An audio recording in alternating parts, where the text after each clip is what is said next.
Hi, everyone. Pastor Galen, lead pastor at Cheyenne Hills Church. Thank you so much for joining us on this podcast. We hope that these podcasts will be a real encouragement to you on your spiritual journey.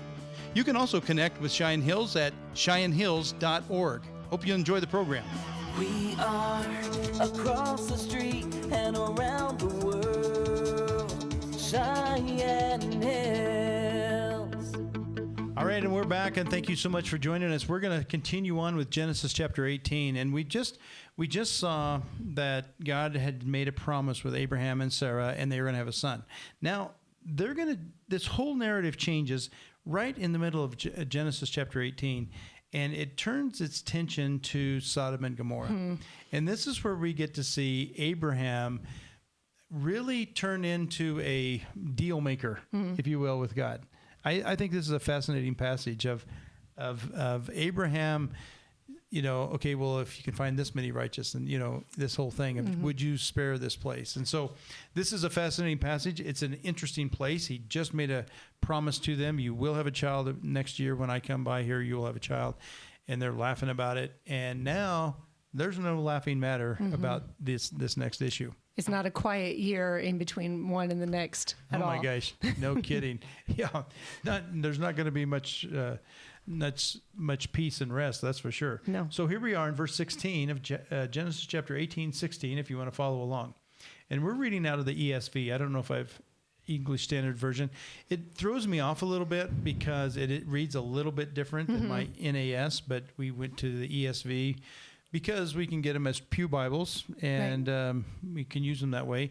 And we were wanting to make a change, so we did. And I like it. It's a little bit more wooden than the NIV, but it's reads a little bit different sometimes. So, and the words are tiny.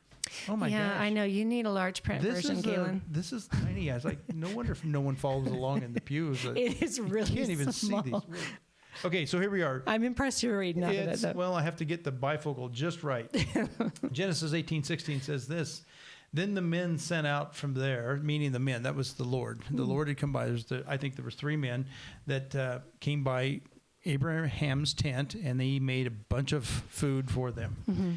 Then the men set out from there, and they looked down toward Sodom. And Abraham went with them to set them on their way.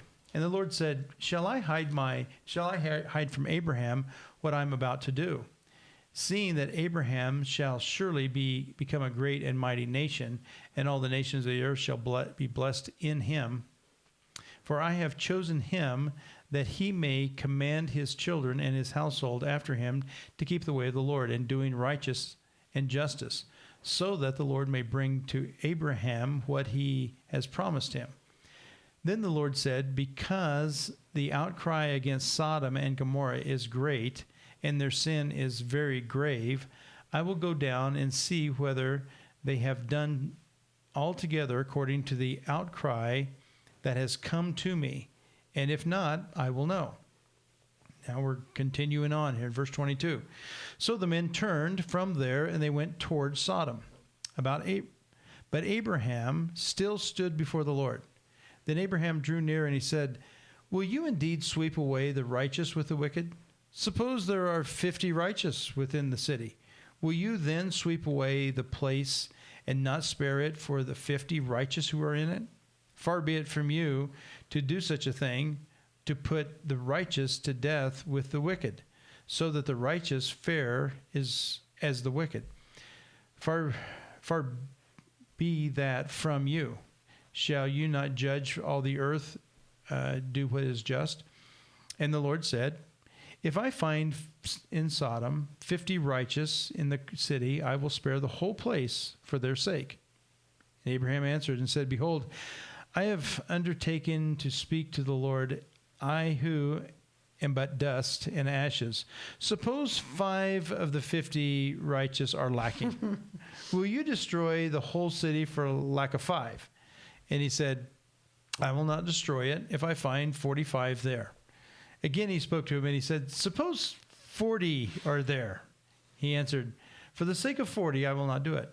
Then he said, Oh no, let not the Lord be angry. I will speak. Suppose 30 are found there. He answered, I will not do it if I find 30. And he said, behold, I've undertaken to speak to the Lord. Suppose 20 are found there. He answered, for the sake of 20, I will not destroy it. Then he said, oh, let not the Lord be angry. I will speak again, but this once. Suppose 10 are found there. And he answered, for the sake of 10, I will not destroy it. And the Lord went on his way. He had finished speaking to Abraham, and Abraham returned to his place. Isn't that a craziest passage? Even reading it, I knew it was coming, and just reading it, it's like he really pushed the Lord to the brink here. Yeah, it's like, is that wearing down like your kids do when they're asking for something, or is it maybe I don't know. I mean, God knows, right? And He knows the heart. So maybe, and I'm curious, and we'll read forward. Like, is there a reason that He stopped at 10? Yeah. It was... Maybe he was counting, okay, Lot and his wife and his kids. Maybe there was 9. Surely there's one more righteous in the city. We'll round one other up just for sake of good measure. Or I was even thinking as I was reading through that, who's to say that Lot and his family are righteous? The way he said, well, and if you go before the Lord, there's not one that's righteous, not even one. Not even All one. of us have turned astray. The only reason that we're righteous is because we're declared righteous in Christ. That's why I tell people, this is a good deal. Christ died for us and declares us righteous. All you have to do is receive it. Yeah. It's not that we are righteous people, for we're all sinners. So I was even wondering that. It's like, yeah, even if it were one, because there's not even one that's righteous. And so that's kind of went through my head. But it's interesting to me how Abraham was bold enough to negotiate with God to spare the city. The verse that I was kind of chewing on a little bit is back up in 20, and he says, then the Lord said, because the outcry against Sodom and Gomorrah is great and their sin is very grave, I will go down and see whether they have done altogether according to the outcry that has come to me, and if not, I will know. Yeah. And I just find that a little, I don't know, it's just kind of an interesting take on it, because God He is all-knowing, and so, I don't know that anything was a surprise to Him, but it's just an interesting statement. The way that I'm going to go down there and see for myself, and just, I don't know. It's just an interesting. Yeah. And then, well, as you were reading that, I was thinking, I wonder who made the outcry. Who is the righteous that it's, somebody is saying, Lord, that we're, this is what is the outcry and who's it to? But there is an outcry. There's a murmuring, if you will, of there's unrighteousness in this city. And so, that is interesting, actually, that there was some outcry going up, and that He actually physically visited him, and came down. That's really amazing picture. And we know that, that these men actually go after the angels, and they shut the door, and, it's just like, this is I think a level of sin upon sin upon sin, and God finally says, okay, enough's enough. And there's that. We're going to see it. It's coming up, but what we're going to see is really a tipping point. Yeah. It seems like God has that tipping point. Yeah. And I think, to make some application here, I've often thought, man, if we haven't hit that tipping point, I actually think we are experiencing judgmental type things, consequences in our own land. And, what will God do next with us, with America, with the world? I really don't know. I think I can't control that. The only thing I can control is the lane that I'm running in, and trying to influence the church to stick with the stuff, stick with God's word. But, it's I don't know, it's kind of it's a difficult thing, and I think it's interesting to me to see God be bargained with by Abraham. And do you ever bargain with God like this before? Boy, I imagine that I have, but I don't know. I do know, and I keep going back to the same story a little bit, but when we were trying to get pregnant, and I'm like, well, God, I'm going, because then we started attending here right about the same time. Okay. I'm going to church now, like, okay. Where's my baby? You will even be on staff, Lord. Did you ever promise me that? No. No, that is a little bit of my laughing at God story a little bit, though, because Corey had come home from a Bible study, and he said, oh, they're looking to hire for this job at church. And I'm not interested, because I totally did not feel qualified, because the hospitality piece of it really overwhelmed me, and I didn't have any experience and all that. That was your entry point. That was before me, right? That was before you. Yeah. I started. So you started as hospitality. First impressions. So ushers, hospitality. We didn't really have a guest services then, medical. And then there was it wasn't even the Book Nook, it was the CD ministry, tape ministry. Yeah. And so that was kind of what I started out in. And then it was a real clear, we were on an usher team, and we were standing in the back during worship set, and I just felt God say to me, like, you need to go find out about that job. Gotcha. And I moved, and I mean, it was one of those things like, what am I doing?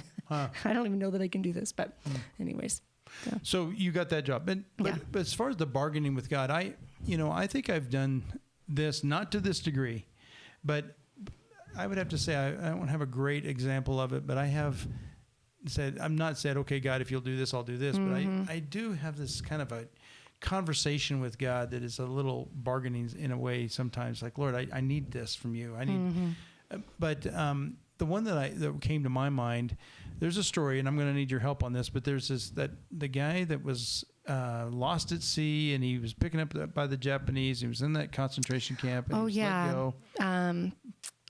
Unbroken, but I can't think of his name. There you go. I can't either. But anyway, when he was out there bobbing on the high seas, he made a promise to God that he would serve him or something like that. Remember that? I believe so. And he went to that Billy Graham crusade, and Billy Graham said, as he was leaving, he's like, I don't want any part of this. And said something along the lines of a promise that he had made. It's like God used Billy Graham's voice to stop him in his tracks. And I think he fell on his knees right there and repented and said, I committed my life to the Lord when I was out in the high seas, and I've been. But anyway, I think there's a lot of people that do that kind of thing. Lord, if you can get me out of this mess, for I sure, will serve you. You hear that, God, if you deliver me from this, or help this situation, or whatever, and carry me through, and then that challenge or that struggle fades, and then it's easy to fade away. And and I think it is. I feel like I have undertones sometimes of like, it's not that it's an expectation, but then when things starting getting hard, like, gosh, here I'm trying to follow hard after you. I'm serving you here, trying to do the right. Thing in your eyes, and then this happens. Why does this happen? Yeah. I mean, it goes back to the prosperity gospel of where that's why do bad things happen to good people, right? Right. And it's like, okay, well, we fall into that same thing. We all do. It's just our nature. It creeps in. It does. It's like it's sneaky, and but I think we all have done some bargaining. But I would say, I think it, based on what I see here and what I've heard from other stories, I think God's saying, hey, you promised you would do this. You promised. There's a story of my mom. She'd always say that, when I went off to ministry at seminary, my dad it was hard because, I was supposed to be taking over everything, and here I'm going off to ministry. And Mom would often say, she goes, I committed Galen to the Lord, and I kind of forgot to tell Larry. And so she's often told that story, and I just think it's funny. But it makes you wonder how much all those things matter to God. So anyway, well, any final thoughts? I'm going to close this up here unless you have one thing. The last thing when I was thinking about the bargaining was that he was bargaining for righteousness, and that probably makes, or I'm assuming it makes a huge difference in the eyes of the Lord, that he was bargaining for righteous people, and they're being saved out of it. So if you just find those 10, I'll spare the city. No, that's really good. Well, thanks for joining us, and we will continue on in Genesis chapter 19 next time, and God is going to rescue Lot. Wow. Pillar of Salt coming up. I can't wait. Hope you join us. See you then.